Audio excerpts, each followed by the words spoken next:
Hey everybody, Hot Rod here. I'm going to tell you what went on today. This is going to be a how-to video. I got out here this morning, thought I was going to have a nice day starting up the coupe, taking a cruise down the road. Well, I parked this thing about November and didn't really start it again until just a couple weeks ago, which was a big mistake. And when I started a couple weeks ago, I noticed it was running rough, acted like it was flooding. Never did look down in the carburetors.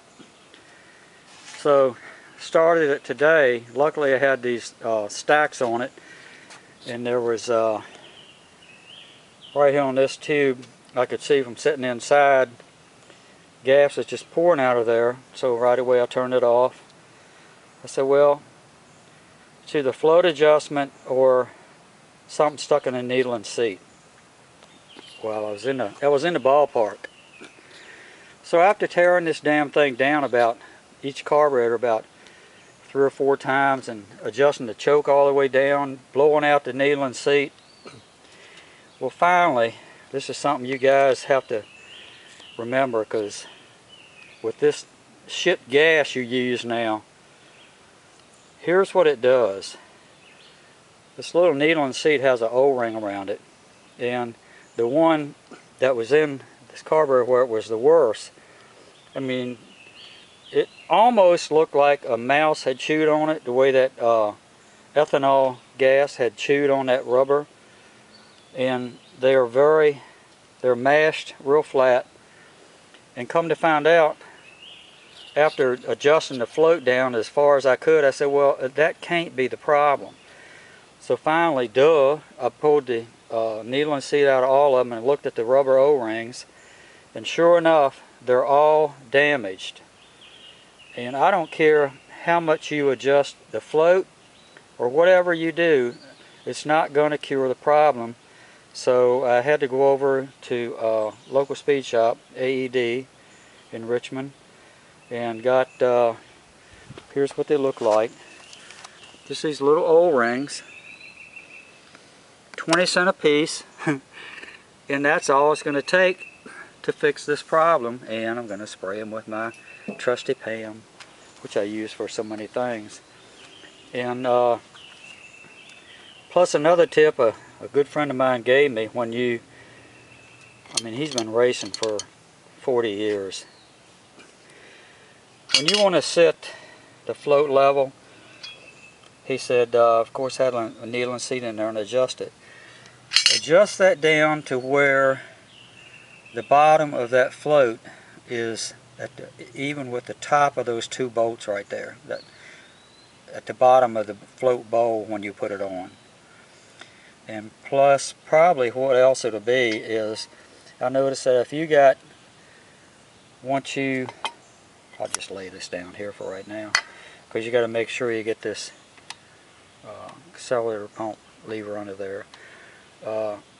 Usually when you put your needle and seat in, if you have like 2, maybe 3 threads sticking out, and then you put your this little gizmo here back on, you're going to be in the ballpark. So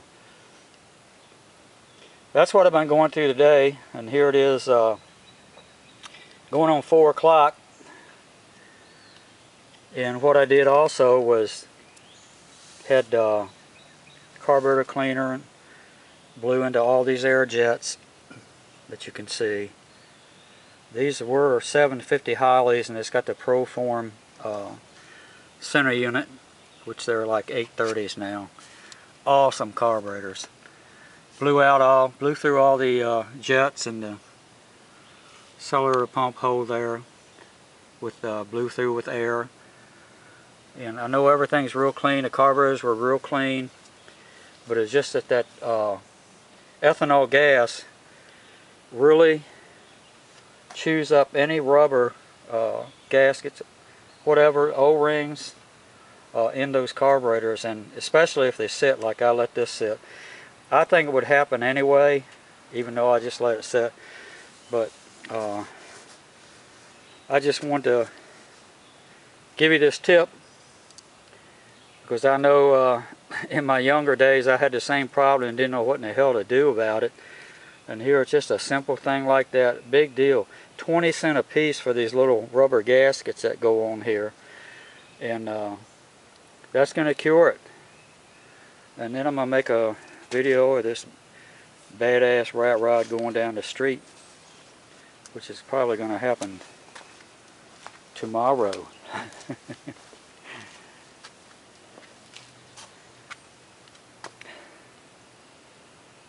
Love those 2.4s, man. 871 blower. I mean, instant response. This, of course, is Coupezilla. You can see it on my YouTube channel, Freaking Eagle, or just go to just Google Coupezilla, and you'll see this thing in action. So I hope that helps you guys that have a flooding carburetor. I mean, it's messed up my day, but luckily I stumbled on it. And the reason I did, when I couldn't figure it out, I thought, well, just like all my, I'm a landscaper, and all my mowing equipment, if you let it sit for a month, I have to take it to the small engine repair, and they have to redo the carburetor. And what it did, it just eats up your rubber in the carburetor. And I said, well, that's got to be it. So sure enough, that was it. And alright, enough about that. Blah, blah, blah. Later.